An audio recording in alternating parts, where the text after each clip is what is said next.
Toujours en bref, monsieur le maire, vous le savez, il y a un campement sauvage qui se développe sur votre commune, précisément sur le talus de la nationale 315, en contrebas de l'avenue Laurent-Célie. Alors, ce sont des Roms qui s'installent ainsi. Est-ce que vous réagissez? Qu'est-ce que vous en pensez, d'abord? Je regrette que l'État ait laissé installer un bidonville. Pourquoi l'État? C'est un bidonville parce que ce sont des délaissés de l'État, terrains de l'État. Et donc, les terrains sont des terrains de l'État. Les terrains sont les terrains de l'État. Et donc, dès que nous avons vu des débuts d'installation, nous avons prévenu le commissariat, prévenu la préfecture. Ça date pas d'aujourd'hui? Non, dès le mois de juillet. Et donc, pour qu'on empêche l'installation, parce que nous avons résorber les bidonvilles à Gennevilliers, c'est pas pour les laisser s'installer à nouveau. Et l'État a laissé faire, et maintenant, monsieur le préfet a essayé d'intervenir auprès de la partie de l'État auquel appartiennent ces terrains pour obtenir un référé, et on attend le référé. Alors concrètement, vous leur souhaitez la bienvenue ou vous souhaitez leur expulsion? Non, ce que je vous l'ai dit, c'est moi les terrains des bidonvilles, c'est pas ce que l'on souhaite développer à Gennevilliers. On les résorbe, c'est pas pour. On a résorbé du logement insalubre, on a résorbé les bidonvilles de Gennevilliers, c'est pas pour laisser s'installer. Donc vous souhaitez concrètement que ces campements n'existent plus? Bien sûr, je suis pour que la préfecture et l'État prennent ses responsabilités et relogent ces personnes qui ont le droit d'être relogées comme toutes les autres personnes. Je suis passé en maraude avec la jeunesse, on leur a apporté à manger. Je sais qu'il y a Médecins du Monde avec les médecins qui vont, et il y a quelques enfants qui sont inscrits dans les écoles.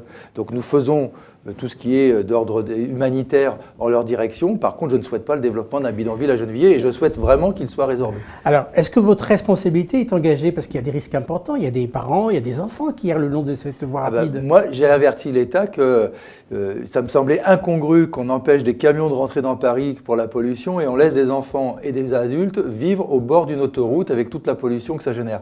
Et au-delà de la pollution, il y a des vrais dangers. C'est-à-dire qu'il y a des enfants qui jouent sur ce tas d'immondices qui peuvent tomber sur l'autoroute, il y a un danger.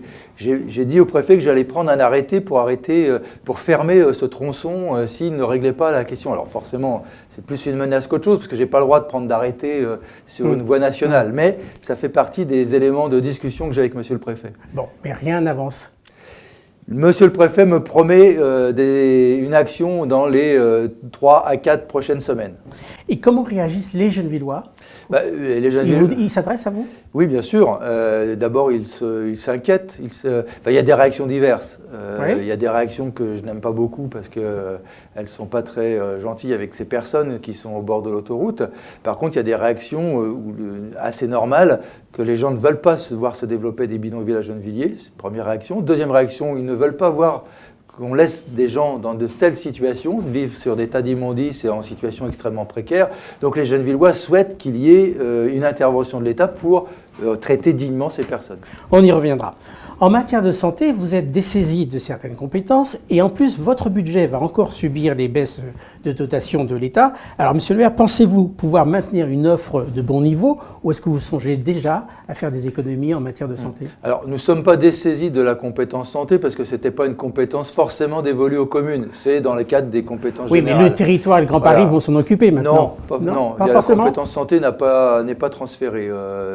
Bon, il reste le problème budgétaire. Mais c'est surtout des questions budgétaires et d'avenir. C'est-à-dire que tout le monde comprend bien, on a 9 millions en moins chaque année dans notre budget, ça a des conséquences. Alors, donc vous songez à faire des économies? Dans le secteur de la santé comme ailleurs, de toute façon, on a appliqué ce qu'on a été obligé de faire, moins 4% dans le budget de fonctionnement et de tenir la masse salariale. Donc on applique la même chose dans ce secteur de la santé.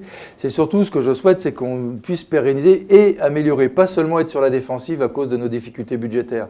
Je souhaite que la ville de Gennevilliers soit pilote en matière de santé et qu'on essaye... toutes les villes qui ont 2 centres municipaux de santé. Non, c'est ce qui fait déjà notre originalité. C'est une tradition à Gennevilliers de développer un service de public de santé extrêmement fort. Et donc je souhaite pas seulement le sauvegarder, mais l'améliorer encore. Et donc on veut travailler avec, oui, votre question est bonne, on veut travailler avec l'hôpital public et d'avoir un meilleur lien. Vous voulez travailler avec l'hôpital public alors que l'hôpital Beaujon, je crois, à Bichaf, vont être supprimés? Oui, mais justement, on veut anticiper. C'est-à-dire que il va y avoir 400 lits de moins. Le regroupement sur le nouvel hôpital qui devrait être construit à Saint-Ouen, c'est moins 400 lits. Si on n'anticipe pas cela d'un point de vue territorial, d'une part, il faut qu'on organise quand les personnes sortent de l'hôpital, qu'ils soient mieux traités qu'aujourd'hui où ils sont lâchés à l'abandon. Même le médecin de famille n'est pas averti. Donc c'est ce que nous essayons de travailler avec la PHP. Un meilleur lien entre les médecins. Entre les médecins. du CMS, mais même les médecins libéraux de la ville. On est en train de travailler ça avec l'hôpital public pour améliorer, faire en sorte que quasiment les Gennevillois soient des VIP à l'hôpital. C'est-à-dire y compris que quand les médecins du CMS ou les médecins libéraux appelleront l'hôpital, ils puissent être pris en charge de A à Z par l'hôpital sur un temps court. Est-ce que ça arrange l'hôpital et ça nous arrange. Ça veut dire que des médecins de l'hôpital qui sera à Saint-Ouen pourront avoir des permanences au CMS à Gennevilliers? Ça, c'est le deuxième aspect, que l'on essaye de travailler avec, de négocier d'ailleurs avec l'hôpital public. C'est que l'expérience que l'on a, c'est qu'à chaque fois qu'il y a des gros hôpitaux qui s'installent, il y a une désertification autour de spécialistes. Normal. Il n'y a plus d'ophtalmo, il n'y a plus de... Ouais. Et donc, le seul moyen qu'on a trouvé, c'est de se dire, on fait des permanences de ces spécialistes dans le CMS de Gennevilliers. Et donc, on va travailler pour que, justement, on n'ait pas de désertification médicale, à ce que ces permanences de spécialistes de l'hôpital puissent se faire au CMS. Donc, c'est quelque chose qu'on discute, ce n'est pas réalisé encore. On en débat avec l'hôpital public, ils sont un a priori favorable, donc c'est à suivre en fait comme dossier. Alors, et pourquoi pas un partenariat avec les médecins qui travaillent au milieu libéral et libéraux? À Gennevilliers, ils côtoient des Gennevillois en quantité importante. On n'oublie pas les médecins libéraux. Vous n'êtes pas que pour le service public. Je suis beaucoup pour le service public et développer un service public de qualité. Alors, que dites-vous aux médecins libéraux? Mais on a besoin des médecins libéraux. D'ailleurs, parce que le service public n'arriverait pas à suivre s'il n'y avait plus de médecins libéraux. Heureusement qu'ils sont là. Heureusement qu'ils sont là et ils développent aussi, surtout que les médecins libéraux de Gennevilliers, pour beaucoup, sont en secteur 1 et ne pratiquent pas le dépassement d'honoraires. Donc nous avons signé une charte des valeurs avec les médecins libéraux, justement sur le fait qu'ils s'engageaient à ne pas faire de dépassement honoraire et que la ville, en plus de travailler collectivement, de travailler de manière pluridisciplinaire et de travailler avec le service public de santé, et nous-mêmes, on s'engage à travailler avec eux. Concrètement c'est-à-dire qu'il peut y avoir des suivis de patients en fonction des domaines. Les dossiers peuvent circuler entre public et privé.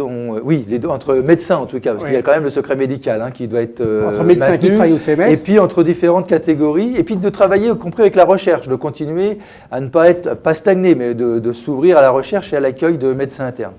Et donc on a signé cette charte et en échange, on a promis d'investir pour faire des cabinets pluridisciplinaires, pluriprofessionnels de médecins. Et donc pour le cabinet L'Amour et le cabinet Victor Hugo aux Agnettes, nous allons mettre 130 000 € pour chaque cabinet en investissement.